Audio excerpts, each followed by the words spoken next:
There is a strange and wonderful delight in being unrecognized and anonymous in the midst of the traffic of life,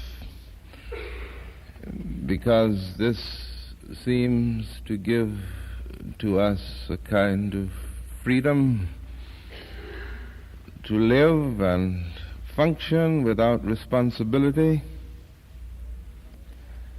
If we are not known, there is no one to call us to task, no symbol of responsibility which we are under obligation to recognize. There is a strange satisfaction in the contemplation of the freedom to do as one pleases, with no one to hold the private judgment, secure over the private life. And yet, as we sit here in the quietness,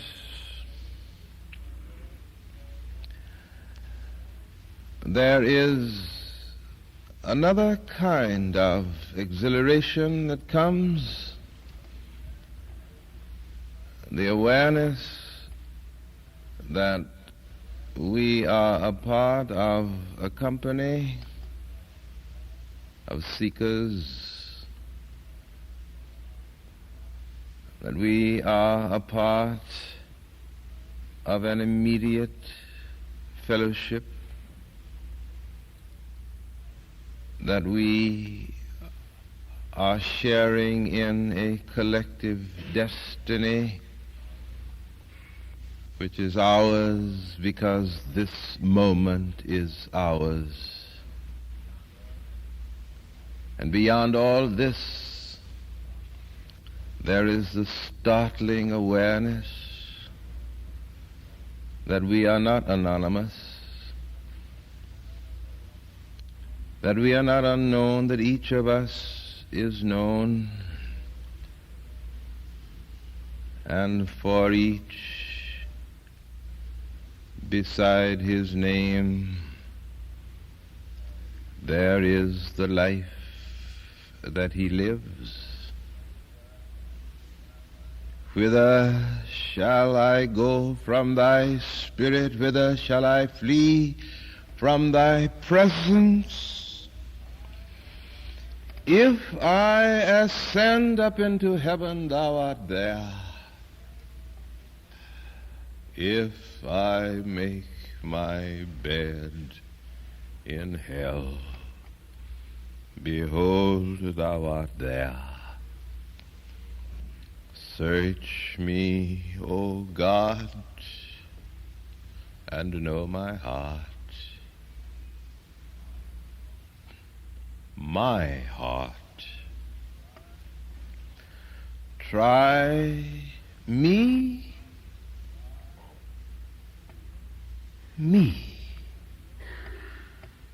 and know my thoughts,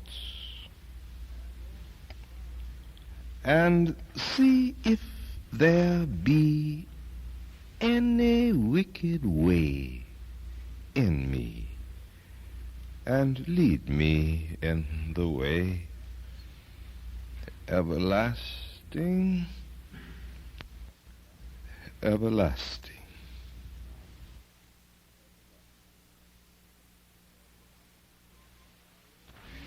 Seems almost jarring to introduce the spoken word after the quality of meaning and tremendum that comes on the wings of this great hymn.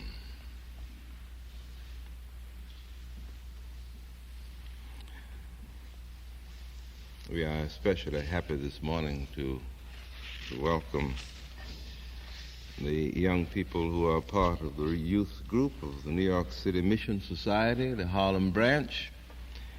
We hope that you will give them a very warm welcome at the coffee hour.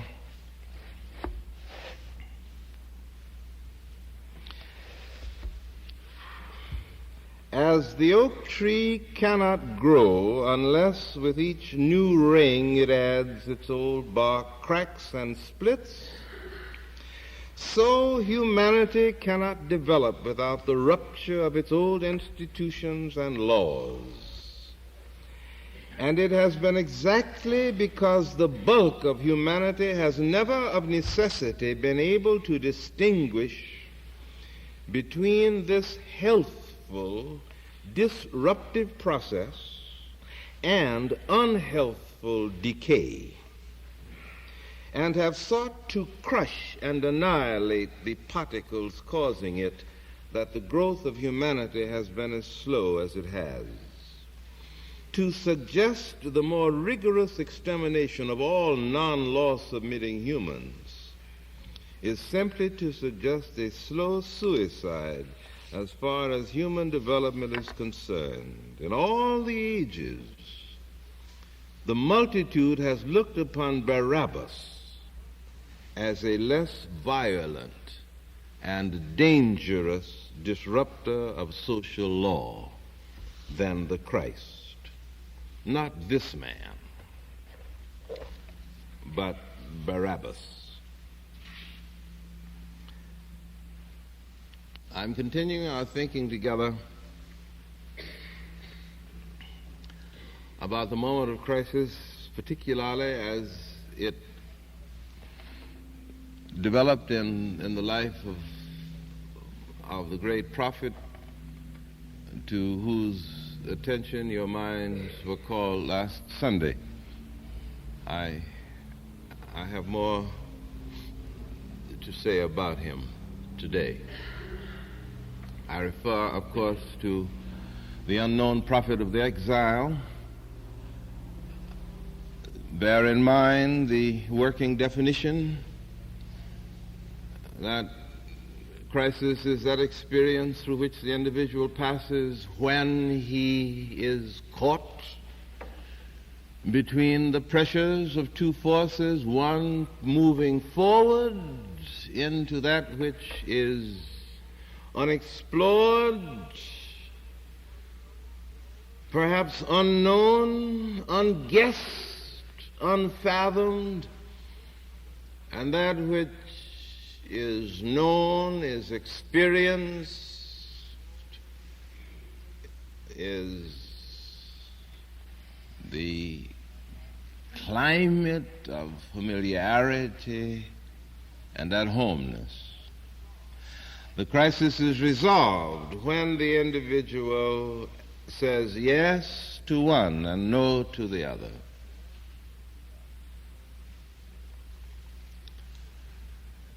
At the end of our discussion last Sunday, the prophet had resolved one aspect of his crisis by arriving at the extraordinarily revolutionary notion that he should not be frustrated because when the decree went forward making freedom possible for his community and they were at liberty to return to Jerusalem and reestablish the city and also the temple so that the worship of God would have a center from which those Jews who had become a part of the diaspora would be living evangels taking the message of the true God throughout the ends of the earth. He should not be disillusioned and depressed because there had not been the mad rush that God had in mind something far more special and dramatic here. That there is a role that this community must play, and this is a role of the suffering servant. They must identify themselves with the sins and the blasphemies, the unrighteousnesses, the weaknesses, the strengths of all mankind, and gather up within the context of their own spiritual experience and spiritual insight this great ache of the human race for fulfillment and meaning and redemption. And the degree to which they were able to do this, they would be the living arm of the living God redeeming mankind. It would come not today, not tomorrow, but it would come. And on the wings of that eschatological hope, the prophet retires. It will not come to pass in his lifetime. But he sees the travel of his soul and is satisfied. And then in his retirement, another kind of crisis emerges. He had sensed the implications of the idea, of the concept that this nucleus of people would be the redemptive force, moral force in the world. He saw it, but the implications of it were not very clear to him. And this is, of course, this is one of the things that happens about insight, isn't it? You get a tremendous insight sometimes, but you work your way back through all of the implications of it. The insight is a leap. It is an inspiration. It is rooted in fact, but the distance between the facts and the reach of the insight has to be covered by a detailed step by relentless step. And this is what the prophet had not done. For if it be true that it is possible for Israel, under the aegis of the will and the mind and the purpose of God, to be the organic redemption, the tool for the organic redemption of the human race, then this says that there is a fundamental unity of mankind that makes all of the notions that were part of the inheritance of this prophet, that separated the Gentile from the Jew, or the Babylonian from the Jew, or all notions of exclusiveness and separateness were now obliterated, because if humanity is to be redeemed by a nucleus of itself, then all humanity is one. Now this was gnawing away at the back of his mind in his retirement. And then he began associating. Remember, he was a country boy, not a boy, country man. Sorry. He had the eyes of a country gentleman. And they're very different from city eyes, but that's an aside again. but they are different. He began associating with some of these Babylonians. Now, the Babylonians, that is the Jewish people who had gone down to Babylon, and they had some very interesting ideas that they had learned the hard way. One of them was that God can't be a prisoner even in the Holy Land, that God moves, God broods, God is the creator, not only of Israel, but God is the creator of Egypt, Ethiopia, and even Nebuchadnezzar. Not saying a great deal. But he is, so that God is as close as is the devout heart. Not in this place or that place merely, but God is as close as is the trembling heart that turns to him.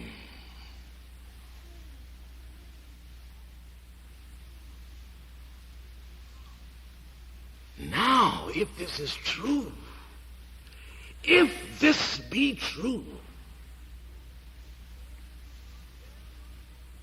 then the concept of the moral superiority of any group is completely obliterated. And all of this comes to the foreground when a eunuch wanted to join the community, wanted to join the religious community. And there were those purists, as contrasted with those who, I hate to use these classifications, these words, because they lead us astray, but as contrasted with those who are not purists. They took the position that this eunuch can't belong, and they were standing on good solid history. You know, we don't know. We did not know then. We do not know now what to do with marginal peoples, do we? We don't know how to handle this. In our society, we work out various ways by which we hope to build a bridge between the marginal people and the other people. So, for instance, you take something like social settlement houses. Now, they're wonderful institutions, but they are dedicated to the marginal. The people who are not marginal belong to other kinds of clubs. So the eunuch applied, and he couldn't, they wouldn't let him in. And the prophet was so touched by this, so enraged by it, that he came out of his retirement and uttered one of the great pillars of religious insight and ethical wisdom that we have available in any of the literature of the world. And I want to take a minute to read to you what he said, because it is important. I had it marked here. Now I can't find it. I brought the right book. Oh, yes, here it is. Now, you're familiar with it. A part of it was read as our scripture lesson. Ho, everyone who thirsts. Now, listen to the implications of this. Think about it as if you were not reading it in the Bible, you know, and that frees your mind. Ho, everyone who thirsts, come ye to the waters Anybody who's thirsty. Not a Babylonian, not a Jew, not an Egyptian, but anybody who is thirsty. Everyone who thirsts, come ye to the waters. Yea, come he who has no money, buy and eat without money and without price, both wine and milk. Incline your ear and come unto me. Hear that your soul may live. And I will make an eternal compact with you, the favor assured to David. Let not the stranger say, who has joined himself unto the Lord? Separate indeed am I by the Lord from his people. I am separated by the Lord from the Lord's people. Don't say that, stranger. Nor be it said by the eunuch, behold, I am a withered tree. And the strangers who join themselves unto the Lord to do his bidding, to love the name of the Lord, and to prove themselves his servants, all who keep the Sabbath, not profaning it, and who lay fast hold of my covenant, and I will bring them. Who? All who do these things. Whether they be eunuchs, male, female, whoever will do these things, I will bring them to my holy mountain and give them joy in my house of prayer. Their whole burnt offerings and sacrifices shall be offered for acceptance on my altar. For my house, a house of prayer for all peoples shall be called. 'Tis the word of the Lord God, who gathereth the scattered of Israel. Yea, others to him will I assemble, my own to be ingathered. Now, this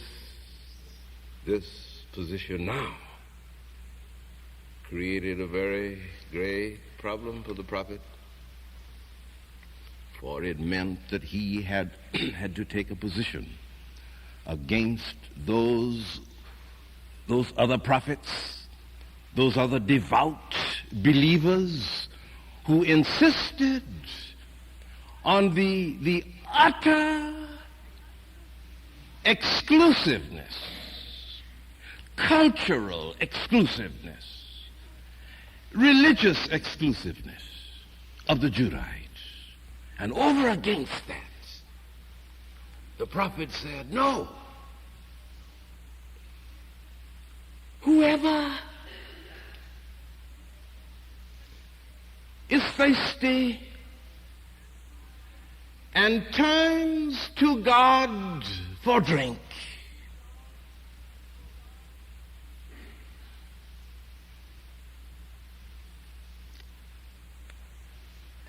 for my house is a house of prayer for all peoples. This whole doctrine is very difficult. I find that it is very hard for my own mind to deal with what seems to be one of the central paradoxes in the whole religious experience as it expresses itself in terms of the institution around which, that provides a climate in which the religious experience may grow and flourish. And this is, the paradox is very, very apt, very present, very real, for you see, it is precisely at the point of the prayer to God, at the point of the worship of God,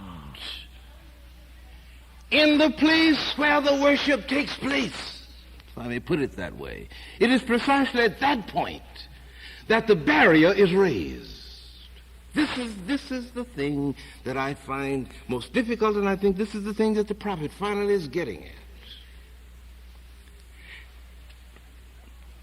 At the level of activities in the community, to be specific now,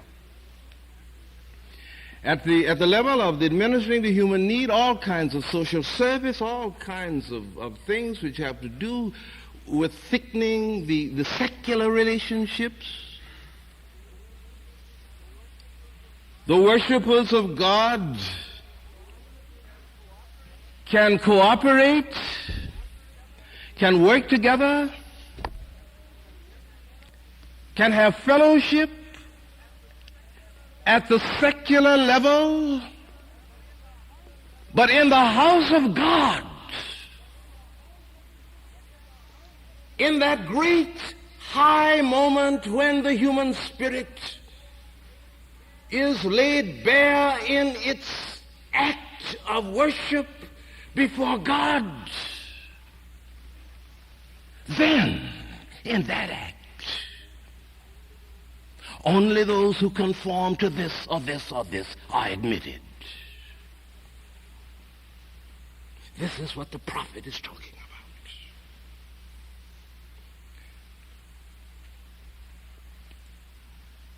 about. God is the God of life and all living things.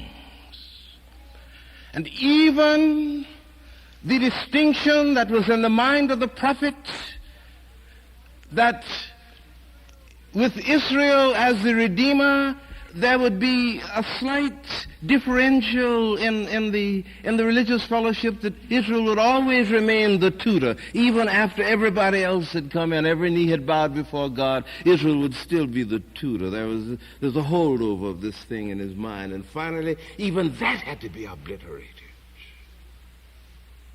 In the presence of God, in the work of the redemption of man, God is the tutor. And he who worships God in spirit and in truth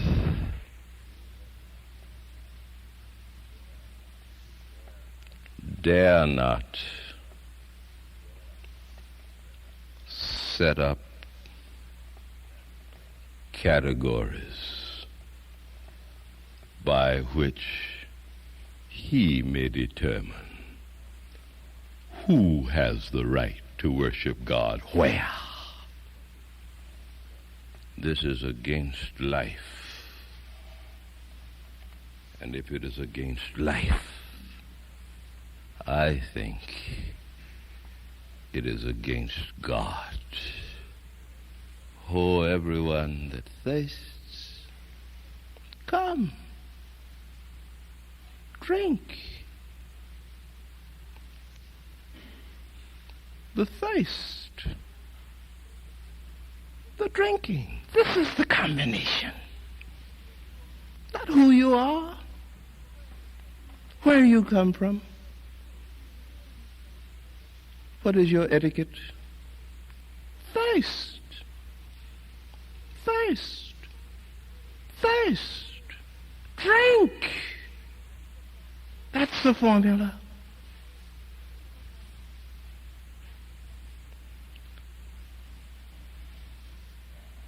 That is the formula. Leave us not alone, our Father,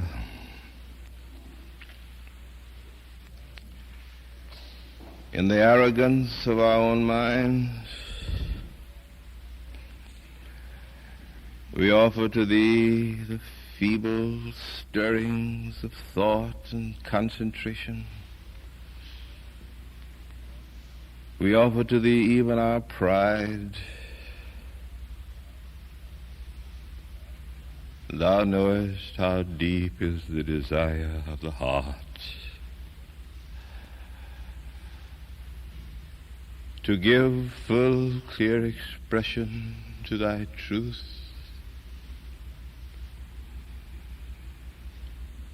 Take what we have shared together and sanctify it, O God, with thy grace and with thy so great understanding of the depth of our need. Dismiss us with thy Spirit and grant unto us thy peace.